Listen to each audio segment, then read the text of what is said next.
Bom dia, boa tarde ou boa noite, depende da hora que estão a ver isto. Quero agradecer a todas as pessoas que estão presentes nesta conversa. Quero agradecer também à FLAG por todo o apoio que me tem dado e que me tem ajudado a ajudar pessoas nesta nova metodologia de trabalho que nós temos num futuro próximo. Desde já, eu queria começar com uma imagem muito simples. Imaginem uma obra onde toda a gente trabalha muito, que é o normal, e mesmo assim os resultados atrasam, encarecem e perdem a qualidade. Isso não acontece por falta de inteligência das pessoas, acontece por falta de alinhamento da obra. Esse é o ponto central desta conversa. A construção sempre foi capaz de fazer coisas extraordinárias. Nós desenhamos, calculamos, coordenamos e erguemos edifícios, infraestruturas e sistemas de enorme complexidade. Mas há um paradoxo. Um dos setores mais sofisticados, do ponto de vista técnico, continua, muitas vezes, a funcionar com métodos de comunicação surpreendentemente frágeis. Durante demasiado tempo, aceitámos o retrabalho, com todo o custo inerente, como se fosse inevitável. Aceitámos versões completamente descontroladas, decisões tardias, informação dispersa e conflitos descobertos demasiado tarde, com os custos inerentes.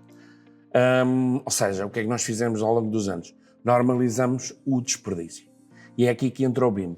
Não como uma moda, não como um software, como muita gente pensa, não como sigla decorativa para colocar numa proposta, mas sim como uma mudança de lógica e de processo de trabalho.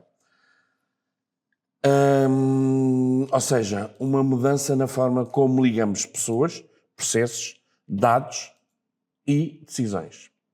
Hoje quero fazer esta viagem em 3 momentos. Primeiro, perceber de onde vimos, depois perceber o que precisa de ser aprimorado e, finalmente, perceber o que muda quando o BIM deixa de ser discurso e passa a ser método real. Porque, no fim, a pergunta não é se o setor vai digitalizar-se. Isso já está a acontecer por diversas normas europeias e mesmo internas do nosso burgo. A pergunta séria é outra, é quem vai liderar esta mudança e quem vai ficar a reagir a ela. Pronto, o roteiro desta apresentação é simples, mas não é superficial. No primeiro ato vamos falar um bocadinho da história, não por nostalgia, mas porque sem este contexto histórico o BIM parece aparecer do nada, coisa que não acontece. Como se fosse apenas mais uma ferramenta recente. Não é. O BIM é a consequência de uma evolução longa, tecnológica, industrial e cultural. No segundo ato vamos fazer aprimoramento e aqui convém ser direto. A maior parte das organizações não falha porque lhes falta software.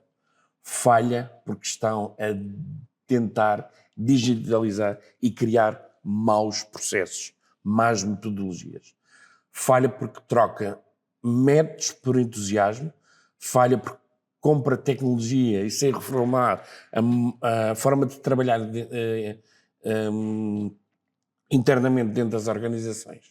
Okay? No terceiro ato, entramos na apresentação prática da ideia.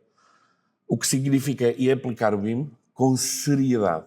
O que muda no papel do coordenador BIM, o que muda na gestão da informação, o que muda no projeto, na obra e no ciclo de vida do ativo. O ciclo de vida do ativo, entenda-se, na demolição e o que é que a gente poderá fazer com essa demolição, se podemos aproveitar ou não. Ao longo destes poucos minutos, quero que tenham uma ideia muito clara. BIM não é uma camada extra sobre o trabalho tradicional. BIM muda a estrutura do trabalho. Muda quando decidimos, muda com que informação decidimos e muda quem tem visibilidade sobre essas decisões. Por isso, isto não é uma conversa sobre desenhos mais bonitos e gráficos e PowerPoints lindíssimos que normalmente nos congressos apresentam. É uma conversa sobre maturidade operacional, sobre controle, sobre previsibilidade, sobre valor E quando olhamos para o tema desta forma, a discussão fica séria, muito séria. E, na minha opinião, um bocadinho mais interessante. Não é?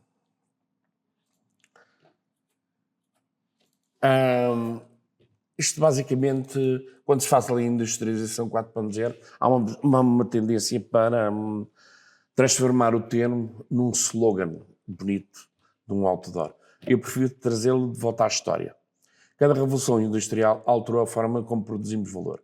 A primeira mecanizou o esforço com a energia a vapor, a segunda escalou a produção com a eletricidade, padronização e linhas de montagem. A terceira introduziu a automatização, eletrónica e informática. A quarta acrescenta uma coisa completamente diferente. Conectividade, dados em tempo real, interoperabilidade e capacidade de decisão apoiada por informação. Isso interessa-nos porque a construção não está fora dessa história. Pelo contrário, durante muito tempo o setor observou estas transformações de lado, absorvendo partes delas, mas sem reconfigurar profundamente o seu modelo operacional. Enquanto outras indústrias passaram a trabalhar com fluxos digitais contínuos, rastreabilidade, simulação e controle mais apertado, a construção permaneceu muito dependente da fragmentação documental, transferência manual de informação e validação tardia de documentos importantes. E convém dizer isto com clareza, não estamos a falar de atraso por falta de competência técnica, longe disso. Estamos a falar de um setor estruturalmente difícil. Cada projeto é quase um protótipo, cada equipa muda, cada local tem condicionantes próprias, a cadeia de valor é longa, os riscos são elevados, entre outros, como a maior parte das pessoas sabem. Mas precisamente por isso a digitalização ainda tem aqui um maior impacto. Porque quanto maior a minha previsibilidade, eu consigo prever os erros antes de estarem impostos em obra em um projeto. Convém dizer que, mais precisamente, por isso a digitalização aqui tem um maior impacto. Porque quanto maior a complexidade, mais valor vai ter o BIM e a sua informação estruturada. A história da indústria 4.0 prepara o terreno. O BIM é uma das respostas mais sólidas da construção a estas necessidades de passar de uma lógica reativa para uma lógica integrável, previsível e informada. Ok? Não sei se há perguntas. Está toda a gente esclarecida, muito bem. Agora vamos olhar para a construção com a honestidade. A construção demorou mais a mudar e não foi por falta de talentos. Faltou integração. Durante décadas, cada disciplina aprendeu a ser eficiente no seu próprio território. Arquitetura de um lado, estrutura do outro, especialidades do outro. Obras a um ritmo próprio, cada uma ao seu ritmo. Fiscalização no outro plano, de onde dobram a tentar perceber versões, responsabilidades e impactos. O problema não era cada parte trabalhar mal, o problema era o sistema trabalhar mal em conjunto. Quando o sistema trabalha mal em conjunto, acontece aquilo que todos conhecemos. Demasiado bem. A informação não chega, chega incompleta, contraditória ou com versões completamente desatualizadas. Com versões desatualizadas eu não consigo ter uma decisão acerca do que poderemos fazer assertiva. Quando isso acontece, a obra transforma-se num espaço de compensação permanente, ou seja, andamos sempre a correr atrás do erro.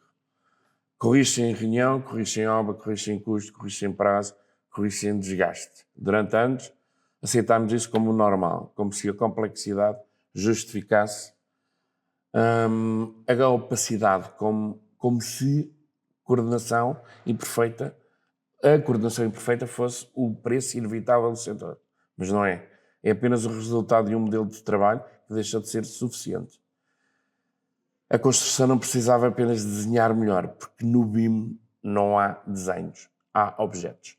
Precisava de passar a pensar melhor em conjunto, ou seja, é uma integração de todos os intervenientes e de todos os objetos. Com isso, precisava de criar uma base comum onde toda a informação estivesse reunida. É precisamente aí que a conversa deixa de ser sobre software. O software é uma base muito importante dentro do BIM e passa a ser sobre metodologia. A maneira como nós vamos pegar nessa informação que temos disponível nos softwares para a aplicação e para a preparação da aula. É precisamente aí que o BIM começa a fazer um sentido.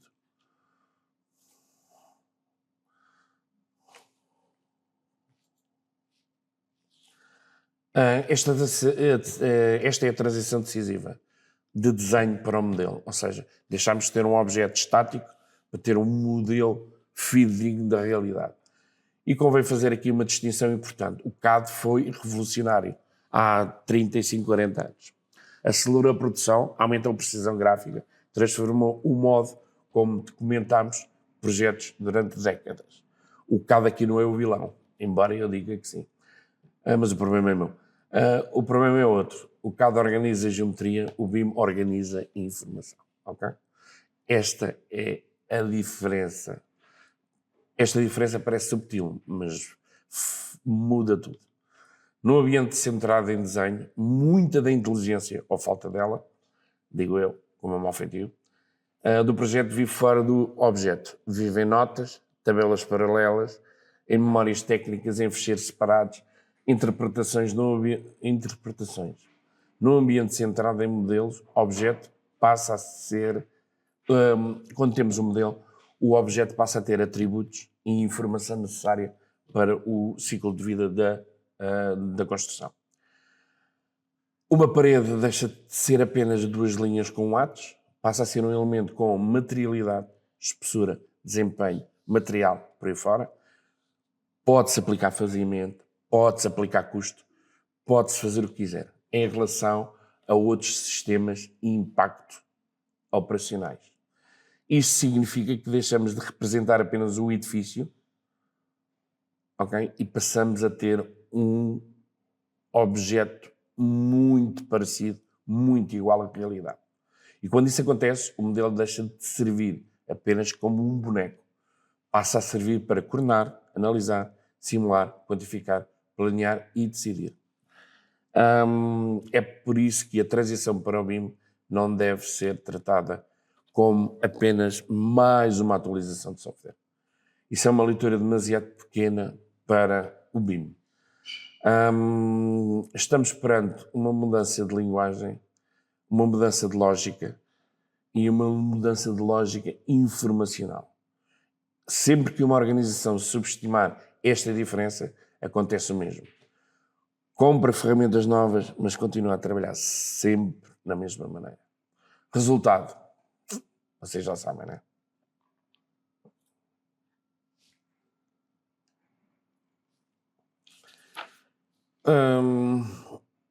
Entramos agora no aprimoramento e começo por esta fase que mais precisa ser repetida neste setor. E isto é, nem quero saber. BIM não é software, atenção. Software é uma ferramenta que apoia o BIM. O BIM é um sistema de trabalho. Acho que toda a gente acha que isto é apenas eu compro um software e já faço BIM.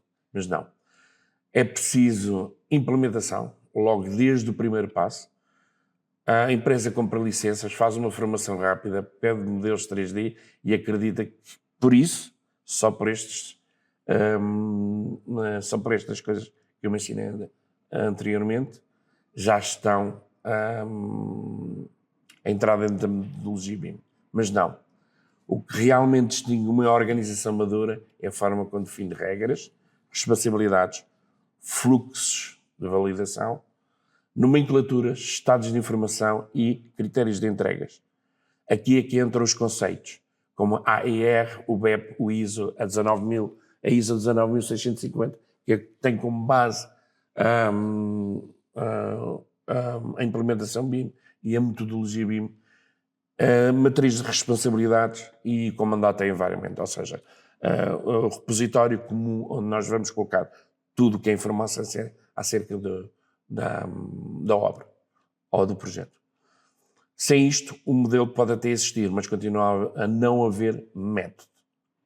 E sem método não há previsibilidade, há apenas esforços técnicos dispersos.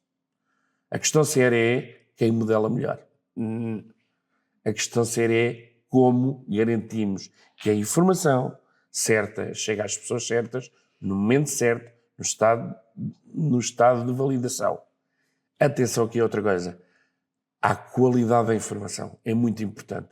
Porque se eu colocar uma fraca ou dúbia informação dentro do modelo, isso é depois repercutido ao longo de todo o processo. Por isso é que isto muda o jogo. E é isto que tentamos fazer, reduzindo o ruído, porque nós conseguimos filtrar esta informação, conseguimos verificar aonde é que está mais ou menos bem e por aí fora. O que é que isto acontece? O que é que isto evita? Teletrabalho. E o teletrabalho é muito caro. Ok? É isso que permite, com esta metodologia toda implementada, permite escalar equipas sem perder a coerência do processo. Se o BIM for tratado como produção gráfica avançada, vai gerar frustração. O BIM não é desenhos bonitos. Se for tratado com cuidado dessa informação, começamos a conseguir tirar valor da mesma. Portanto, com esta qualidade da informação, conseguimos fazer com que a ferramenta nos forneça outro tipo de informação fidedigna. Na prática, é a diferença entre moda passageira e transformação real, que é aquilo que nós todos pretendemos. Alguma questão? O valor, há outra correção importante a fazer. O valor do BIM não termina no projeto. Na verdade, muitas vezes começa aí. Portanto, o valor do BIM começa no projeto. Porque é aí que nós começamos a ter decisões antes de as aplicarmos em obra. Mas só se revela verdadeiramente depois. Durante anos, o setor habitua-se a olhar para um modelo como um produto de projeto, algo útil para coordenar ou não, compatibilizar e emitir documentação. Isto é importante, mas é curto, muito curto. O ativo não acaba quando o projeto fecha, nem quando a obra termina. Quando a obra termina, temos o maior ciclo de vida do edifício, que é o uso. Por isso é que o Facility Management é uma das maiores áreas em desenvolvimento num futuro muito próximo. Porquê? Porque os edifícios e as estruturas continuam a consumir recursos, têm a sua manutenção, energia, custos energéticos, inspeções, operação e decisão durante anos e décadas, ou seja, Facility Management. E é precisamente por isso que a informação associada ao ativo tem que sobreviver à fase de projeto. Ou seja, esta informação há de fazer parte no ciclo de vida do objeto. Quando nós começamos a falar de ciclos de vida, passamos a conseguir ligar decisão que nós tivemos em projeto a desempenho no futuro, passando a reduzir perdas de informação entre fases. Passamos a criar bases para operação mais inteligente. Agora, sejamos honestos. Isto não acontece automaticamente porque alguém quis. Ou porque existe um modelo. Se a informação não for bem estruturada, validada, muito bem validado e entregue com propósito, o modelo torna-se pesado e muito pouco útil. Um modelo cheio não é necessariamente um modelo valioso. A informação em excesso pode ser horrivelmente má, como a informação em falta. Por isso, aprimorar o BIM também significa saber escolher que dados fazem sentido em cada fase e o que é crítico ou não para o projeto. O que é crítico para a construção, o que é crítico para a operação.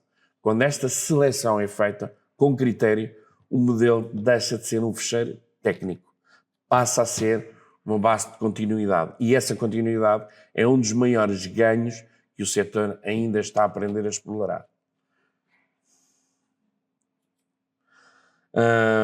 Vamos falar um bocadinho do Common Data Environment, o CDE. É um ambiente comum de dados, ou seja, aqui é onde toda a estrutura das especialidades coloca ou deposita os seus fecheiros para coordenação, validação, detecção de conflitos, os clash detection, que toda a gente gosta de falar hoje em dia. Um bom Common Data Environment faz uma coisa fundamental: reduz a ambiguidade.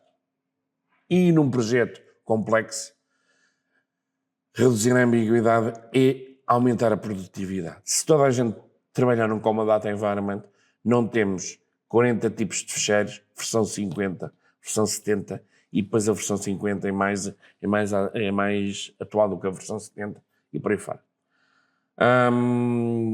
Mas atenção, a plataforma não resolve os nossos erros. A plataforma pode ser excelente e mesmo assim o processo falhar. Porquê? Faltam as regras básicas, faltam status da informação, faltam naming convention, portanto o nome dos fecheiros, faltam as responsabilidades de todos os seus intervenientes, faltam os hábitos das pessoas de todas as quintas-feiras depositarem ou quarta-feira à noite, depositarem um modelo para ser discutido na coordenação BIM, por aí fora. O Common Data Environment não só funciona quando a organização aceita uma ideia desconfortável. A liberdade total na gestão documental tem um custo enorme. E esse custo costuma aparecer na fase mais cara, que é a obra. Por isso, quando alguém diz que quer trabalhar em BIM, eu faço logo outra pergunta: onde vive a verdade do projeto? Se ninguém souber responder com clareza, então não existe maturidade BIM. Existe apenas uma atividade digital com os modelos muito bonitos, digo eu como mau feitio. Pronto.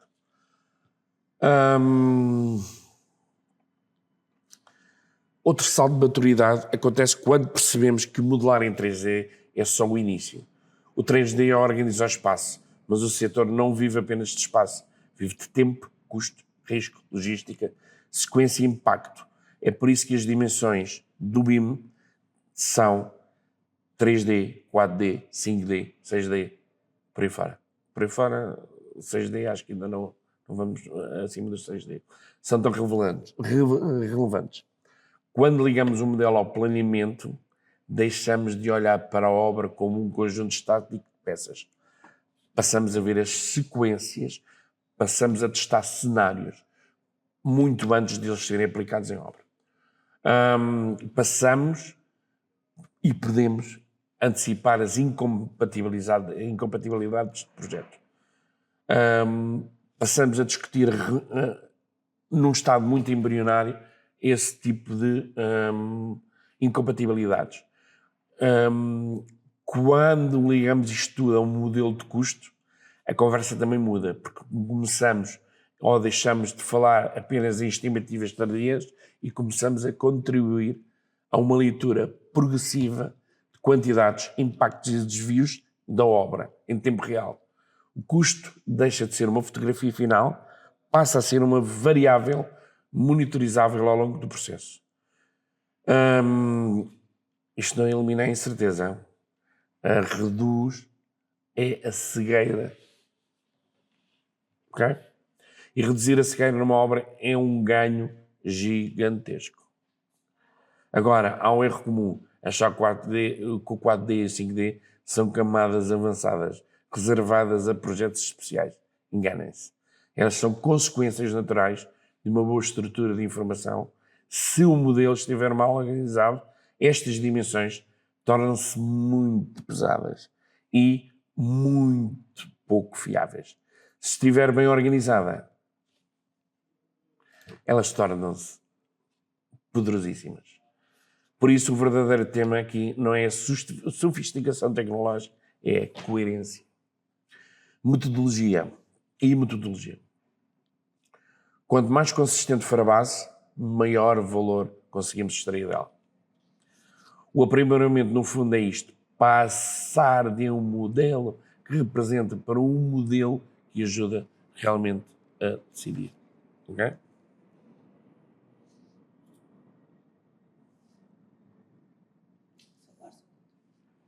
É o quê?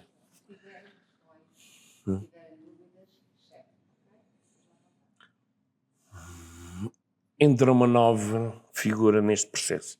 Aliás, não é uma, são duas, que é o coordenador, o BIM Coordinator e o BIM Manager. Então chegamos à parte da apresentação em que o foco deixa de estar apenas no sistema, passa a estar na função. Como eu disse há bocado, o coordenador BIM. Durante muito tempo, esta função foi muito mal interpretada. Em algumas organizações, o coordenador BIM é visto como o specialist, que resolve tudo.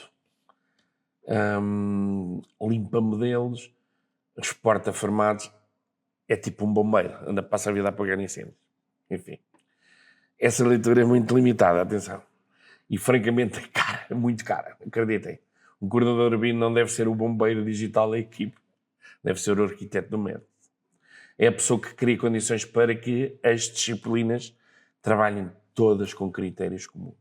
É quem ajuda a traduzir os objetivos estratégicos do dono da obra em requisitos de informação que depois, a posteriori, serão utilizados, se o dono quiser, no Facility Management. Estrutura fluxos, validações, rotinas de coordenação, matrizes de responsabilidade e logística de entrega. Para mim, é um super-herói. Claro que precisa de domínio técnico, sem isso perde credibilidade.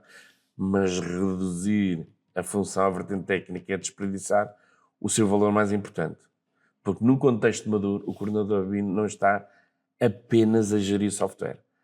Está a gerir interfaces entre pessoas, processos e decisões. E isto é especialmente crítico numa realidade em que os modelos se tornam ponto de encontro entre arquitetura, estrutura e o piorzinho, o BEP.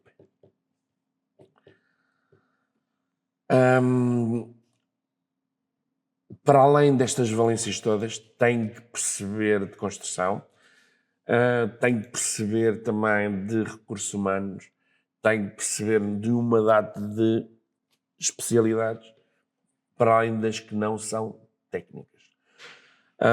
Um coordenador BIM, quando bem posicionado, ajuda a transformar a complexidade em ordem.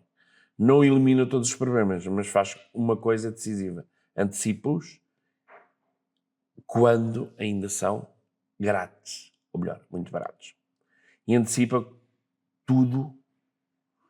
Antecipar tudo é uma das definições mais úteis da gestão inteligente da construção.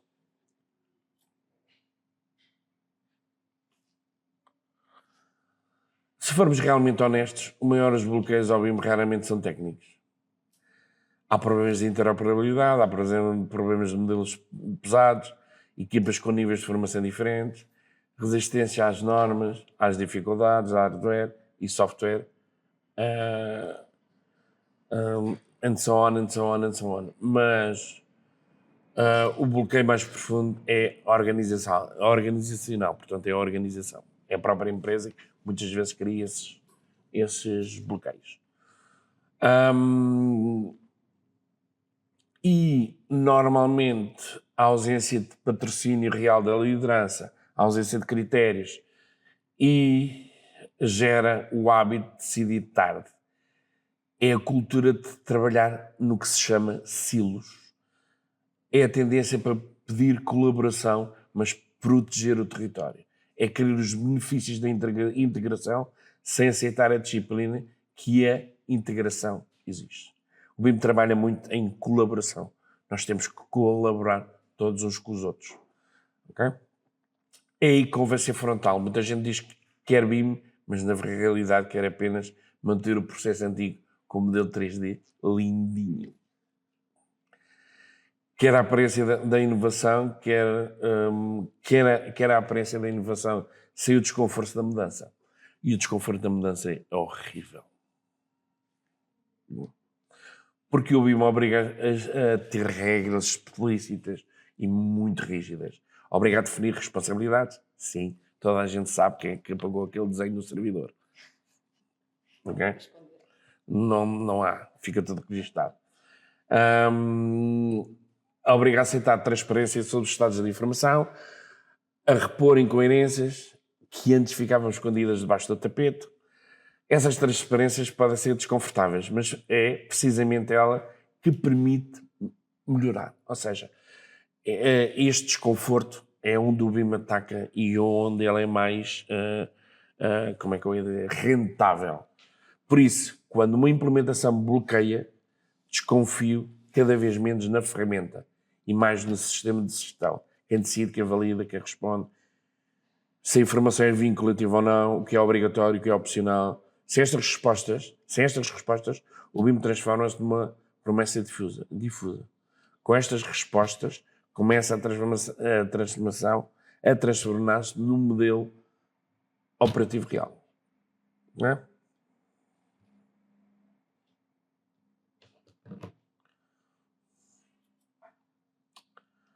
Maturidade BIM.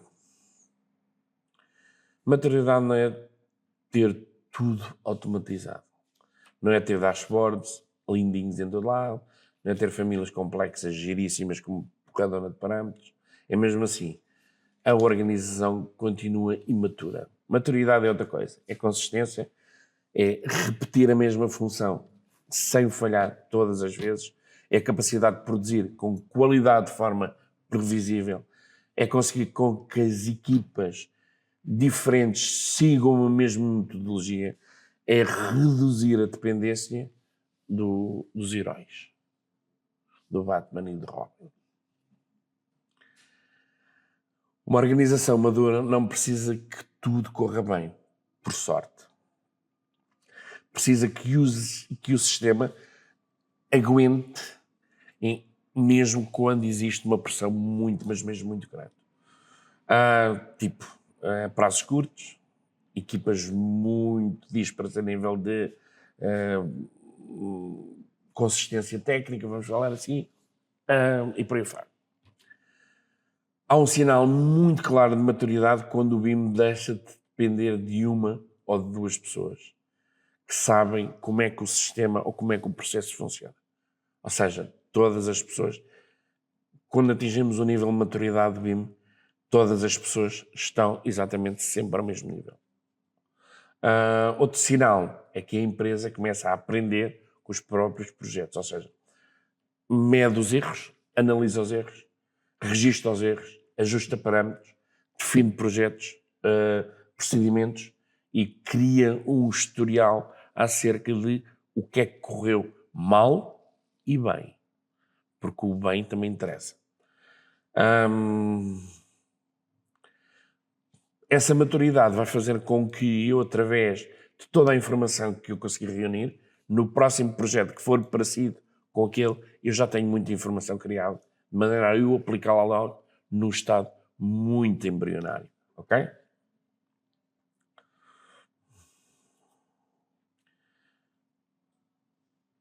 Agora vamos falar aqui um bocadinho do roteiro programático para começar bem. Pequeno, claro e mesurável. A primeira coisa que nós temos que fazer é criarmos um piloto dentro da organização. Um projeto pequeno que nós consigamos controlar. Se aquilo começar a dar mal, nós consigamos controlar o projeto piloto. Dentro desse projeto piloto, nós vamos ter as regras que podemos aplicar àquele tipo de projeto e as regras que podemos aplicar em que depois vai dar outputs de a metodologia que deve ser aplicada em futuros projetos e metodologias que não são aplicadas neste tipo de projeto. A minha ideia é, ou que eu vos aconselho, não tentem mudar tudo ao mesmo tempo. Isso não resulta. Okay? Não resulta. Quando se tenta transformar o total, normalmente costuma gerar muita fadiga, muito ruído, muita resistência e uma enorme coleção de boas intenções sem execução, ou seja, não nos serve para nada, não consigo tirar ilações nenhumas acerca daquilo que ando a fazer. Se eu conseguir controlar um piloto minimamente, eu consigo retirar algumas metodologias de trabalho que eu posso aplicar em futuros trabalhos. Isto consegue-se através de regras de metodologias de trabalho. Eu normalmente gosto muito de colar, entre aspas, as metodologias que nós temos dos modelos ou que tiramos dos modelos. Gosto muito de as colocar às normas ISO das empresas, porque podem ser analisadas por esses consultores. Temos que definir responsáveis, quem é que faz o quê, e a responsabilidade é que tem que ser muito, mas mesmo muito concisa para que todas as pessoas saibam exatamente o que é que andam a fazer. Depois é definir um Common Data Environment muito bem estruturado, programado por hierarquias, processos. Depois convém, ao longo de todo o processo, definir indicadores de conflitos, de tempos de revisão, quanto tempo é que eu demoro a fazer determinada tarefa, para que eu, em futuras orçamentações, eu consiga otimizar o meu custo de trabalho. E ganho, isso eu ganho. E tendo esta informação toda, eu consigo escalar esta informação para próximos projetos, consoante o tamanho e o custo desses projetos. Nenhuma questão?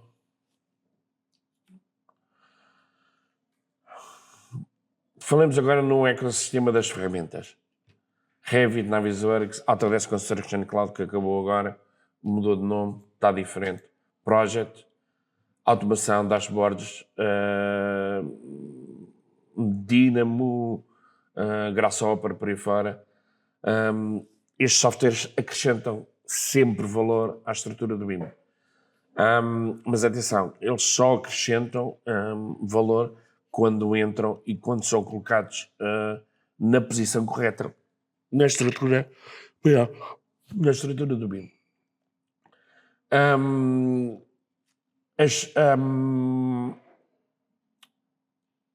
O método nunca pode estar refém de um software. Há diversos softwares no mercado. Há determinados softwares que são melhores do que outros em determinadas situações. Portanto, o método nunca pode ficar refém da ferramenta. Isto é muito importante porque há uma tentação recorrente no setor. É procurar a aplicação certa para resolver um problema que, na realidade, é um problema de processo. Ou seja, não tem nada a ver com o software. E quando fazemos isso, acabamos com mais tecnologia e colocar mais tecnologia teremos que a organizar. Uma boa stack digital deve responder a perguntas concretas. Tipo, onde modelamos? Onde coordenamos? Onde publicamos? Onde validamos? Onde extraímos quantidades? Onde ligamos prazos? Onde analisamos desempenho? Se a ferramenta não se encaixa numa resposta clara, então provavelmente está a ser usada por entusiasmo, não por necessidade. Outro ponto essencial, a interoperabilidade não é um luxo, atenção, é uma condição. Quando as plataformas não comunicam bem, a fricção aumenta, porque eu não consigo receber uma determinada extensão de outro fecheiro para colocar dentro do meu. E isto é muito importante dentro da metodologia. Eu, ao fazer isto, o que é que eu vou criar? Vou tentar sempre criar atalho. E o atalho acaba sempre mal. Quem se mete por atalhos está lixado. Dizem as más línguas. Por isso, escolher a ferramenta não é montar uma montra tecnológica, é desenhar um ecossistema coerente. Atenção com o valor das plataformas. O teste é simples. Cada plataforma reduz ruído ou acrescenta ruído. Acelera ou trava. dá visibilidade ou cria zonas cinzentas? Quando estas perguntas são levadas a sério, a tecnologia deixa de ser um espetáculo, como diz o outro, passa a ser infraestrutura e isso, na prática, vale muito mais. Ok?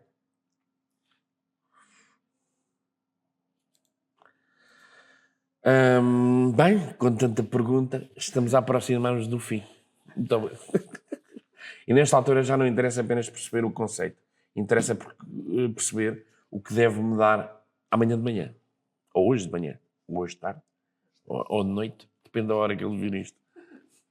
Eu deixaria 3 desafios muito concretos. Primeiro, revisitar a forma como a informação é colocada ou criada, onde está a verdade do projeto, quem a valida, quem a publica, quem pode decidir com base nela. Se estas respostas forem vagas, já sabe o que é que acontece. O segundo, parar de medir a maturidade do BIM pelo brilho visual do modelo, por amor da santa, seja ela qual for.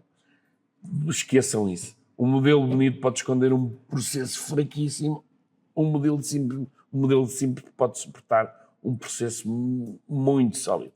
O critério certo não é a aparência, é a utilidade e a informação que a gente coloca dentro do modelo, a sua consistência e a sua fiabilidade. O terceiro, coordenação como investimento e não como um custo administrativo. Okay? Cada incompatibilidade resolvida é muito dinheiro que se poupa na obra. A antecipação não é luxo, é produtividade. Okay? E há uma quarta ideia, talvez a mais incómoda: a transformação digital não é um departamento. Esqueça. É uma responsabilidade de gestão. Não pode viver isolada no técnico que percebe do tema. Tem que estar ligada à liderança, aos objetivos do negócio e à cultura operacional. Se isso não acontece, o BIM não vai sobreviver. Okay?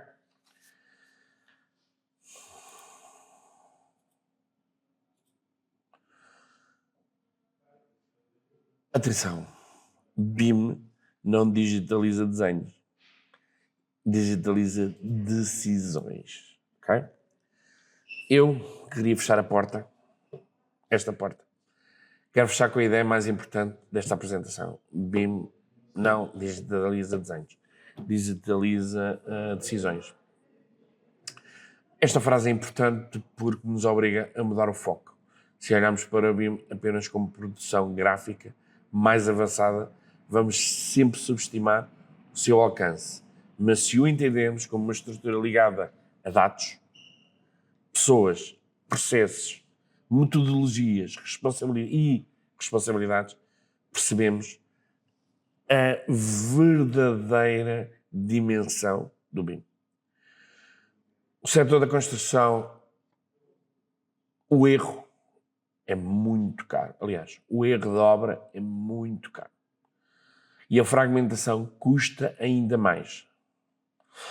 Afeta a capacidade de decidir com base em informação estruturada e não é detalhe técnico, é desvantagem competitiva. Pay attention to the other kids that are on the playground. E talvez seja isto que torna esta conversa tão atual. O setor não precisa apenas de mais tecnologia, precisa de mais clareza, mais método, muito método, mais integração, muita coragem para abandonar os hábitos antigos. Mesmo quando já toda a gente sabe que existe alternativas melhores.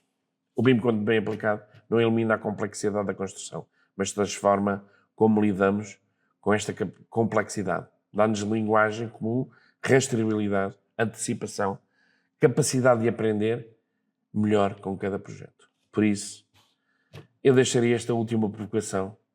A questão não é se estamos a usar ferramentas digitais. A questão é se estamos realmente a construir um setor capaz de decidir melhor. Porque, no fim, é disso que se trata. Não de desenhar o futuro, mas de o coordenar. Venham elas. Ok.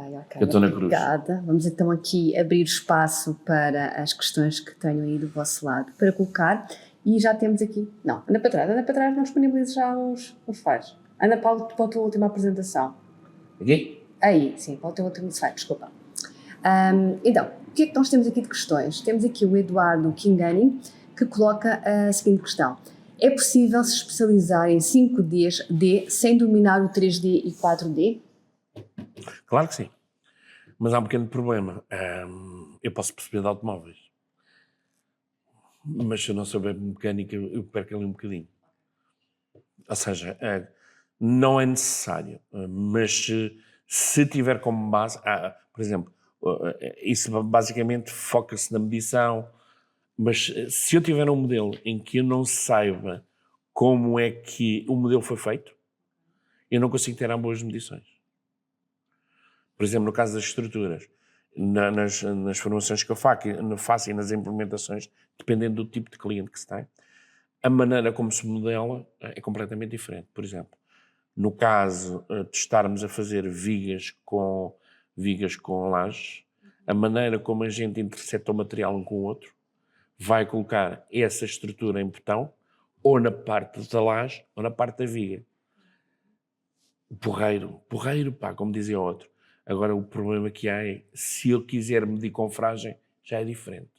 Porque se eu me apoiar na laje, eu tenho um preço. Se eu me apoiar na confragem de viga, eu tenho outro preço.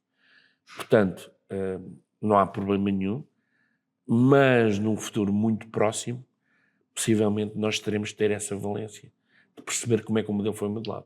Porque depois, quando nós fazemos as medições, é um fator preponderante. Então convém sempre voltar atrás e pelo menos perceber um bocadinho. Não ser especialista, pode não chegar a esse ponto, mas pelo menos... É tipo aquela conversa do carro que eu estava a dizer. Convém tirar, já não existem varetas de óleo, portanto, mas convém tirar a vareta de óleo e ver o nível. Eu não percebo nada de mecânica, mas eu já sei que se tirar e se aquilo estiver abaixo, eu tenho que ter óleo. Mas como é que aquilo funciona, eu não percebo nada daquilo. Não dominas, portanto, ok. Tem que haver um básico, um mínimo. Mínimos. Eu vou aproveitar também para colocar aqui uma das questões que o Eduardo nos fez chegar quando do registro nesta talk, que era como se pode especializar em orçamentos 5D? Tens aqui alguma dica? Primeiro precisa saber a metodologia de medição que nós temos, que é aprovada pelo NEC, que é um caderninho muito giro, que já tem muitos anos. Imagino. Mas é nada, sim, mas é um caderno que está disponível para compra de maneira em cima do futuro. São 2 hambúrgueres da McDonald's. Ok, não é cá. Menu. Quer dizer, olhando agora para os preços. Pronto, mas é sempre qualquer coisa que, pronto, dentro da nova metodologia, aquilo pode estar um bocadinho desatualizado, mas aquilo são as regras. Eu começava por aí. Primeiro tentava perceber quais são as regras e depois a própria medição. Para a medição nós podemos fazer a medição, falando de softwares, podemos utilizar vários softwares. Podemos utilizar o Revit, que é um software relativamente completo. Quem diz Revit diz os outros todos. Não estamos a falar... Nós damos formação de Revit também. Sim, ainda boa. Muito boa. O que é que acontece? Dentro do Revit nós também podemos fazer essas medições. Okay. Mas se existe há bocado eu estava a falar naquela situação, eu posso ter o mesmo software que faz 20 coisas. Mas se eu tenho um software que me faz uma especialização de medição, eu vou utilizá-lo, porque ele é mais user-friendly. As vantagens é que nós, por exemplo, através desse software, podemos imprimir diretamente do modelo, o MQT, não há por quantidades. Já devidamente formatado e pronto a entregar a quem quer. E é muito preciso. Mas depois voltamos à outra pergunta, que é: será que o modelo foi bem modelado? Será que tem tudo? Portanto, quando eu estava a dizer há bocado, convém perceber um bocadinho da vareta do óleo. É para conseguir também fazer essa análise crítica, não é? É separar as coisas. Porque se o modelo estiver mal feito, eu não vou confiar nele para medição. E medição é uma coisa muito, muito interessante, porque os preços hoje em dia estão estupidamente caros. Não sei se consigo responder. Eduardo, espero que o Paulo tenha conseguido responder às suas questões. Entretanto, se tiveres mais alguma dúvida, à vontade, vamos usar o chat. Tenho aqui mais uma questão de Miguel Frazão, que diz o seguinte, esse suspiro, acho que te conhece. Olá, Miguel. Ele manda-te aqui um abraço, mas vamos aqui à questão do Miguel. Ok, olha, o Eduardo respondeu que percebi e agradece. Então, vamos aqui à questão do Miguel, não nos podemos esquecer. Como irão as PMEs em Portugal, tendo em conta todos os custos e riscos inerentes, conseguir dar resposta à obrigatoriedade do BIM que se avizinha? Que se avizinha, que já está, não é? Oh, Miguel, é esta hora. Ui. Eu sempre disse isto e sempre vou dizer isto. Isto é... há uma data de coisas que têm que ser mudadas. A legislação, principalmente a maneira como se contrata, tem que se deixar de utilizar, de olhar para o preço. Tem que se começar a olhar muito para a valência técnica, tanto das equipas como do projeto. Porque se eu colocar uma maçaneta de porta que me custa 2 euros, em comparação com uma que custa-me 50, eu tenho que perceber que a de 2 euros só abre 2 vezes. Não é? Mas ela tem proposta. E assim sucessivamente. Não, eu e o Miguel, nós falamos um bocadinho essa coisa. E a conclusão que eu cheguei é assim, tem que mudar a legislação, tem que mudar a maneira como os projetistas fazem o trabalho, como os gabinetes encaram isto. O governo está sensibilizado. Há a comunidade europeia que está a pressionar muito, porque Portugal é um dos últimos países que ainda não adotou isso. Ok. É uma coisa muito estranha. E as datas que nos estão a dar estão a ser muito... Primeiro já foi adiada. E as próximas datas que nos estão a dar é de 2030. Agora imaginem lá todo o tecido empresarial que nós temos. Mudar para esta área. Tanto seja pequeno como grande. E eu gosto muito de falar nisto. O BIM não é uma coisa cara. O BIM não é uma coisa barata.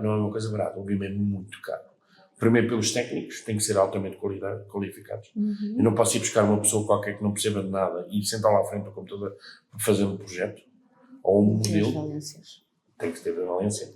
Quem está à frente dos gabinetes tem que perceber que tem que ter redes estruturadas, redes rápidas. Um fecheiro de AutoCAD tem 5 megas, 6 megas.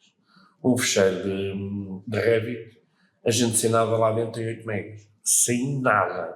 Portanto, a rede tem que ser estruturada. Há aqui uma data de coisas. E depois há outra coisa que nós temos que os técnicos têm que começar a fazer. Têm que deixar de ter vergonha de pedir o valor irreal sobre o trabalho que fazem. Eu não consigo conceber, e eu já falei isso com o Miguel várias vezes, nós já entramos nisto, eu não consigo conceber como é que se consegue fazer, por exemplo, moradias de arquitetura, com todas as valências, por 2.800 euros. Okay. É um atentado ao rigor técnico das pessoas. Pá, não consigo perceber. Ou seja, há aqui uma data de coisas que até o próprio mercado, até os próprios gabinetes e os próprios técnicos têm que começar a forçar o mercado. A forçar? A forçar, claro, tem que ser forçado. Porque nós estamos neste ramo há muitos anos. Nós temos tabelas, tudo bem que é um guideline, nós temos tabelas de valor de projeto, depois há pessoas que dão 70, 80, 90, 95%, 90, 95% do valor sobre o trabalho. É obsceno. É obsceno.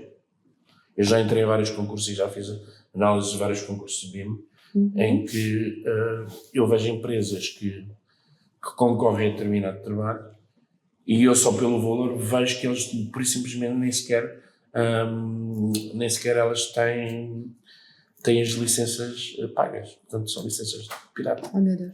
Mas estamos todos no mesmo mercado. E eu acho isto, por exemplo, começamos logo por aqui. Mas eu acho que já consegui responder ao Miguel várias vezes. Sim, vamos conseguir. Não sei se é até 2030. Ok. Eventualmente há de se esticar. Há de se adiar, não, como não dizias. Não podem? Ok. Porque a partir da altura em que o mercado é aberto, Nós temos aqui os nossos hermanos, já têm uma pedalada muito. Pois. E eles vêm para aqui e arrasam. E o tecido empresarial português começa a perceber esta questão e desta fragilidade e... Eu sou apologista de temos que fechar. É seleção natural. Pois. Eu já não fazer. Ok. Olha, temos aqui Paulo Nada. Miguel, creio que a tua questão foi respondida. Entretanto, surgiu aqui, não sei se é uma pergunta, se é uma partilha, que ainda não a li, uma questão, partilha, do Filipe Francisco, que diz o seguinte. Também conheces? Ai, meu Deus, só conhecidos aqui. Antes de mais, um grande abraço ao Paulo e parabéns pela apresentação, pela tua experiência atual. Qual a tua opinião relativamente à questão de alguns softwares livres, OpenBeam, IFCs, para uso de vários softwares, interoperabilidade? Em que ponto estamos? Melhorou ou piorou nos últimos anos? Para mim, continua também a ser um problema do BIM para ajudar os técnicos. Francisco. Pergunta difícil, Francisco. Caixa de acho que a gente já nos conhecemos há muito tempo e a gente estamos aqui só nós dois, ninguém nos ouve. Nós já tivemos esta conversa, acho que um bocadinho. A implementação BIM dentro das empresas vai ser possível quando também houver software mais barato. Porque, quer queremos, quer não, o nosso software querido, que a gente sabe qual é, não vou dizer o nome, o nosso software querido, há muita coisa que a menina não consegue resolver. E eu não me cabe na cabeça um software que é caríssimo e que custa aquele custo e não faz metade das coisas. Respondendo, tem que haver um fecheiro comum e eu não acredito que seja muito o IFC, ou o IFC é muito bem estruturado. Mas a minha pergunta, eu vou-te fazer uma pergunta que é, porque quando a gente começa a criar parâmetros próprios, como é que a gente os coloca dentro do IFC? Pois é, eu sei que é fácil de mapear, mas é preciso ter algum conhecimento para o fazer.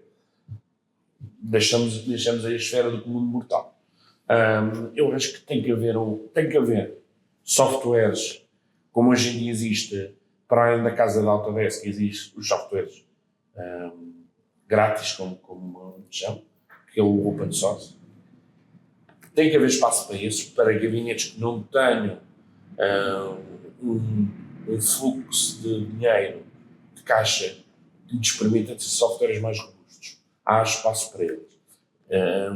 Há espaço para esse tipo de clientes. É claro que quando nós entramos dentro de softwares de autor, Autodesk, por exemplo, por aí fora, é claro que temos que pagar, mas eles também têm que resolver os nossos problemas.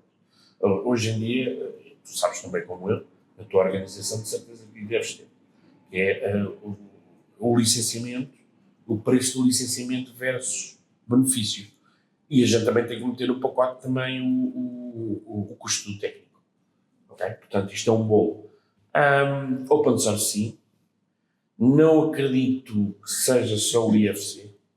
Gosto muito do Kobe, do nosso amigo Luís. Gosto muito do Kobe. Acho o Kobe interessante. Pelo menos tem a data estruturada, que facilita muito a vida a muita gente. Só que acho que o Kobe ainda é muito limitado.